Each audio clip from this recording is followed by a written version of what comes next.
محترمو د رمضان المبارک د اخري عشرې ډیر زیات قیمتي او ډیر زیات عظیم شان وظایف دي چې څوک محترمو دا وظایف کوي نو الله پاک به انسان ته د دنیا او د آخرت خوشحالي ورکړي.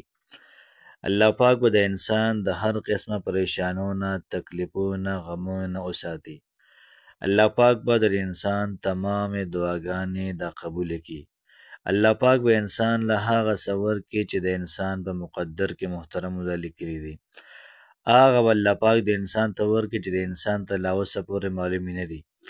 یاد ساتئ محترمو که څوک دعا کوي الله پاک به له دعا قبله راحت او سکون او اطمینان دا به د انسان ته میلاویږي.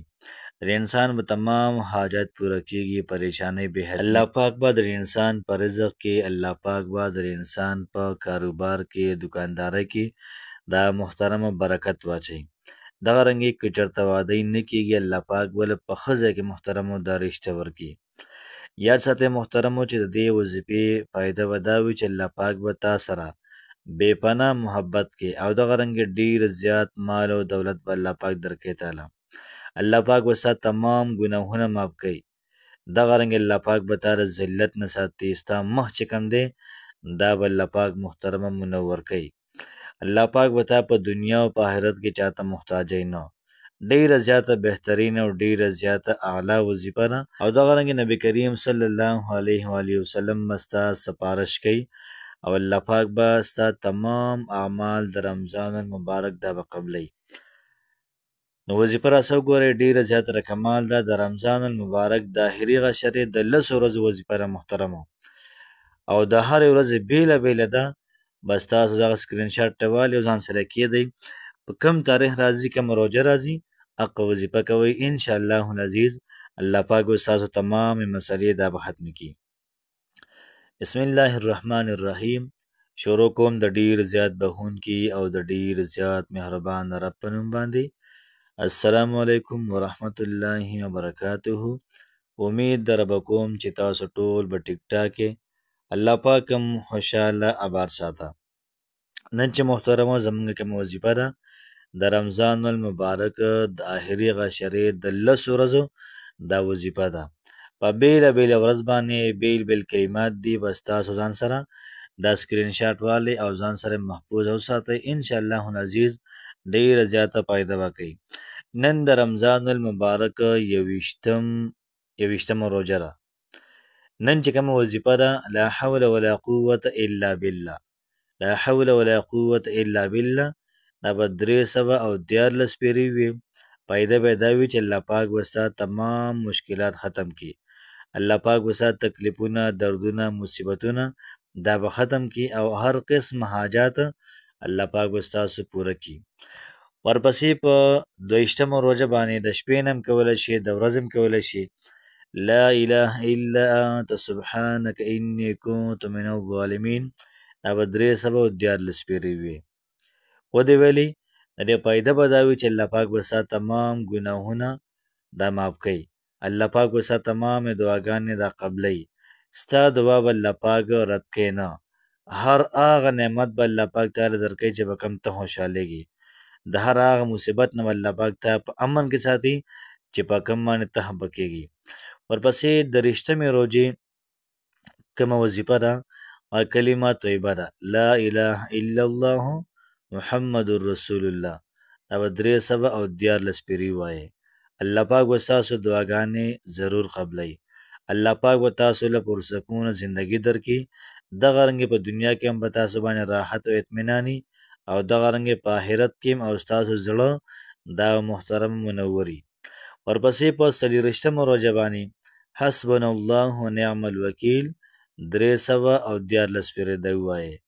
فایده به دا وي چې الله پاک به تاسو د پریشانو نه الله پاک به تاسو له نجات درکړي.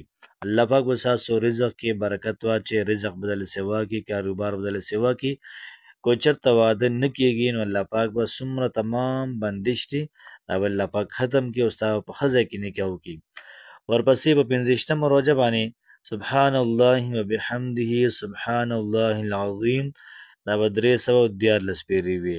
او دی ویلي فایده به دا وي چې الله پاک به تا سره بې پناه محبت کوي الله پاک به تعالی مال او دولت درکړي او ستا په رزق کې به الله پاک ډېره زیاته اضافه وکړي. ورپسې په شپږیشتمه روژه باندې استغفر الله ربي من كل ذنب واتوب الیه دا هم ویلی شي او استغفر الله دا هم ویلی شي. دا به 1000 پیرې وي. څو پیرې؟ 1000 پیرې به وي. فایده به دا وي چې الله پاک به ستا تمام ګناهونه دا به معاف کړي. الله پاک به تا سره محبت وکړي. الله پاک به تا د ذلت محتاجۍ نه دا به وساتي. ورپسې محترمه په 20مه شپه باندې چې کوم ته موږ زموږ په ژبه کې ویل کېږي لیلة القدر شپه ده وایي. نو الله نور السماوات والارض د آیات به 314 پیرې وي. کله دې ویلي نو بیا به دغه آیات دم کې په اوبو باندې دغه اوبو امس کې په دغه اوبو باندې به مخ وینځي. الله پاک به ستا مخ دا به منور کړي او دغه رنګ ستا بدن کې څونه بیماریانې دي الله پاک به ستا تمام بیماریانې دا به ختمې کړي. که چېرته واده نه کېږي الله پاک به تعالی په ښځه کې د رشتې انتظام وکړي. ستا کاروبار دا به الله پاک روان کړي او بندی به نه. ورپسې په 28مه شپه باندې یا 28مه ورځ باندې درېیمه کلمه به ووایې سبحان الله والحمد لله ولا اله الا الله والله اکبر ولا حول ولا قوة الا بالله العلي العظیم. دا به تاسو 314 پیرې ووایې. الله پاک به تاسو د محتاجۍ نه وساتي په دنیا او په آخرت کې. دغه رنګ الله پاک به تاسو د پالش د مرض نه وساتي. ورپسې یو کم 13مه شپه باندې تاسو دا درود شریف لازماً ووایې وصلی الله علی النبی الامی وصلی الله علی النبی الامی دا ووایه. فایده به دا وي چې پیغمبر صلی الله علیه و آله وسلم ستاسو سپارش کوي او تاسو سره به الله پاک په دنیا او په آخرت کې عزت درکړي او ستاسو به تمام اعمال دا به الله پاک قبول کړي. محترمو د 10 ورځو ډېره زیاته عظیم شانه وظیفه وه. کوشش وکړئ محترمو چې په خپل هم دا وظیفه شروع کړئ، ملګرو سره هم شیر کړئ چې هغوی هم دا خپلې 10 ورځې دا ډېرې زیاتې قیمتي کړي، ځکه دا وخت دا ټایم دا ورځې دا به ژوند کې بار بار نه راځي. نو کوشش وکړئ، وظیفه ډېره زیاته مختصر ده، کوشش وکړئ چې روزانه په دغه